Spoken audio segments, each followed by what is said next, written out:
Today on Clear Your Clutter Inside and Out, we're talking about having a clutter-free summer. How can you be mindful when shopping this season? How do you distinguish between a want and a need? What can you do instead of a trip to the mall or online shopping?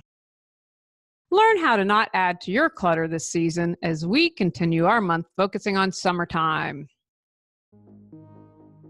Do you control your clutter? Or does your clutter control you? On Clear Your Clutter Inside and Out, we'll teach you awareness as well as action steps to create change in your life.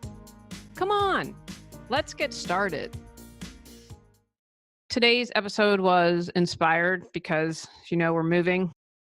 I'm pre-recording all of this a little bit early. And in a month we move. 4 weeks from tomorrow. Lots going on. And I'm downsizing a lot, and I keep on top of everything and go through everything we own every year, and I still feel like we have a ton of stuff. We take an annual trip to the beach with my family. I don't bring anything back. I have some seashells that I brought back, but it's been years since I've done that. I really have tried to be more aware and mindful. I have a big birthday this year, and I'm going to celebrate it. We are going with my parents, my husband and I, on a big trip. And the other thing I want to do is I'm thinking about a silent retreat. I have to tell you, I have been unplugged, not by choice. My husband is great, but tried to fix the iPad Mini 4 screen. And just so you know, if you have a screen 4, it's much different from the 3 earlier versions. So anyway, I've been unplugged for 5 or 6 days, but work's on there. And it's been a gentle reminder that I need to unplug more. So I'm hoping also to go on a retreat to celebrate the birthday. But when we go to the trip in the fall, I always like street art because I love having reminders of traveling and buying consumables. Here are some tips for a clutter-free summer. Be mindful as you shop.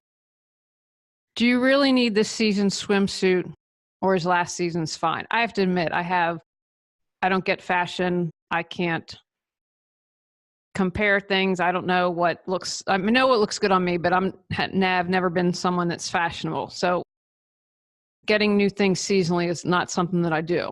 So if this is you, be aware, be mindful. Will you use all that suntan lotion at Costco, or will it be wasted? Think ahead. Can you have a friend and say, okay, I'm going to buy this, either pay me half or here's a gift. I know it'll come around in some other way. Instead of purchasing new patio furniture, can you look for it at an estate sale? Really be aware of what you're buying, especially if your routine is to buy new stuff every year. That's what you have to become aware of. And as you are shopping, look at your habits. Becoming more aware in general, like, do I really need this swimsuit? Will I use all the suntan lotion? Is it a want or a need?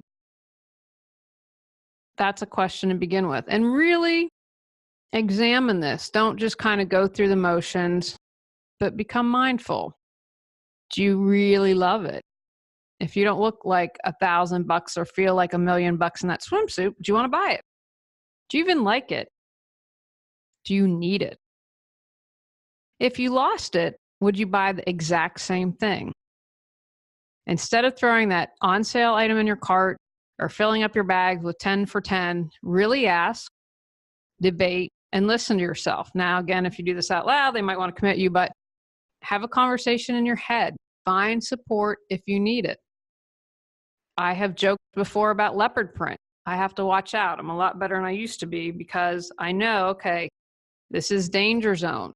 I have to be really aware when looking at this. So have a game plan. Have a list when you go to shop. Ask yourself questions. Have a support buddy if you need it. Ask yourself, do you really need more clothes? Beach towels. Think of the things that you typically buy for the summer. Can you get by on a couple pair of shorts? Pay attention this summer. Do you wear the same 2 or 3 shorts over and over again because you love them? Or are you, and you have 10 pairs of shorts and don't wear 5 of them? This is a time to pay attention. Now, a good thing about being organized, you'll have them all on one plate and you can say, oh gosh, I didn't realize I had all these shorts, and now I'll know what I'm wearing and what I'm not. So train yourself to ask if something is a want and a need. Now, most of our basic needs are things like food, shelter, medicine, and that's pretty easy to distinguish that, right? Now, we could even get into the debate about food. I think most of us get our needs met, but food can sometimes be a want. I desire a piece of chocolate. So get in the habit of that. Stuff like haircuts are probably considered a need for most of us. Most of the other things are wants. Do you really need a new set of sheets, or do you want it because it happens to be in your favorite color? Do you really need to put out and get a new frame for another photograph of your kids or your trip? Or is it what you want to do? Do you really need your hair colored? I could argue that point either way, and I'm going with yes, I really do need my hair colored. I'm not ready to go gray, guys. I'll be the first one to admit it. But begin to ask yourself these questions when you go to buy. Just don't mindlessly throw everything in the cart. And if you want to be super awesome about it, like keep a list of what you buy. I met a woman at the garage sale who figures out what she needs for the year, and then she said pays pennies on the dollar. And I thought, wow, that's pretty smart. So begin to question yourself more. Some people mistakenly believe that you're either born organized or you aren't. Not true. Getting organized and clearing clutter, as well as learning to be more mindful and aware, is a skill that you can learn and will support you your entire life. Julie Coraccio's online classes and online workshops are friendly and conversational. Each class also contains action items for you to implement once you've completed the class. Visit reawakenyourbrilliance.com to learn more. Books. Instead of going to a trip to the mall. I joined a book club this year. That's one thing I'm really going to miss. And once I get settled in my new town, one of my goals is to start a book club. And so I'm hoping to do that in January 2020. Can you believe we're almost in 2020? That's even crazy. That seemed ages ago when we thought about the year 2020. I'll have to look back and see what people are predicting because we're probably way off on that. But instead of a trip to the mall, can you read more? And instead of just buying books, can you go to the library and then, or maybe someone buys and you pass along to others? My mom has a group of friends and they pass along books, and it's really kind of cute. They initial it and sometimes write comments, but they recycle the books, and she bought a few and got me hooked on a new author, Harlan Coben. I guess you'd say like psychological thrillers, mysteries. Anyway, I really like him. And so after I read them, I just donated it to the library. I get library books all the time. They have a huge sale twice a year. So I put it back into circulation that way. One thing that I'm hoping to do, although we'd have to get it approved with HOA, is I wanted Tony to build one of those cute little lending libraries. Of course, I haven't asked him, and I'm working on a cat house, but that's something that I would like to bring to our community.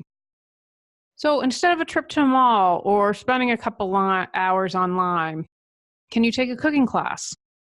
Learn a new language. If you're going overseas, sometimes even in your own backyard, learn a new language.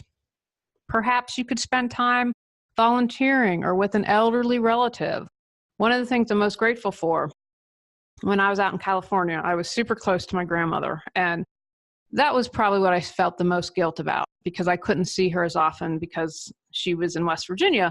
And a nice woman my age moved next door to my grandmother, and she'd spend time with her, and I'm so appreciative of that. And I always promised myself, if I was in a situation where there's an elderly neighbor, that I would extend myself and try to help out when I could. And our grandmother's really fortunate that all her kids were in the same town or close by, and most of the grandkids were there, but that's something that I want to do. And so get in the habit, instead of automatically buying, what can you experience instead?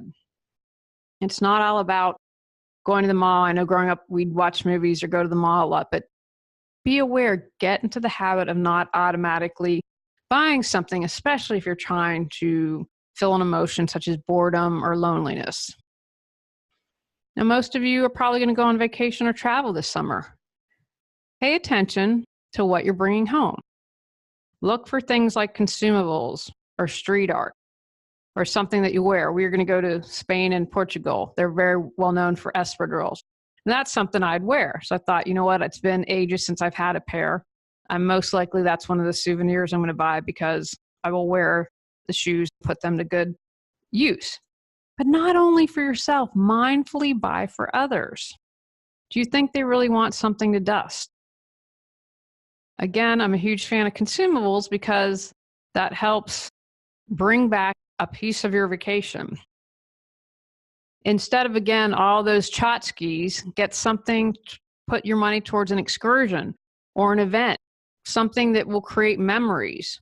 And be in the moment when you're in that memory. I saw this great photo of people who were whale watching, and they all had their phones and cameras up. And I'm like, how can you experience this awesome whale when you're glued to it trying to get the perfect shot? So be present, be in the moment of your experiences, and the experiences will always stay with you. The item may not. Remember, heart and head, that's where we keep all those lovely things.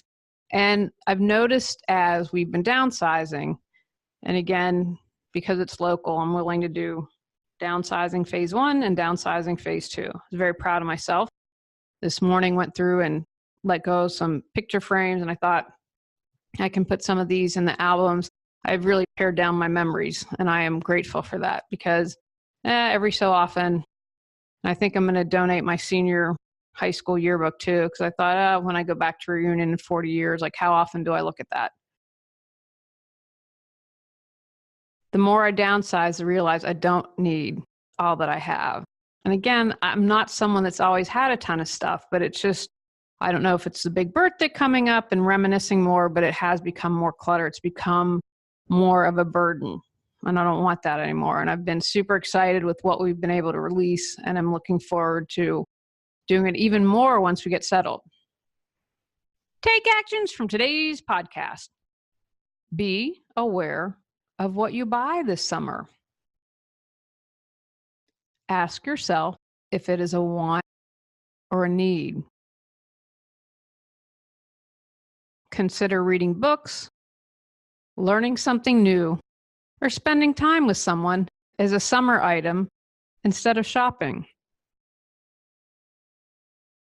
Carefully select what you buy on vacation. On next month's episode, we're talking about Word Up. Go out, clear your clutter to create the life you choose, deserve, and desire. When you clear your clutter, you can share your gifts with the world. Sign up for our free newsletter at reawakenyourbrilliance.com. If you've enjoyed Clear Your Clutter Inside and Out, please rate, review, and share us.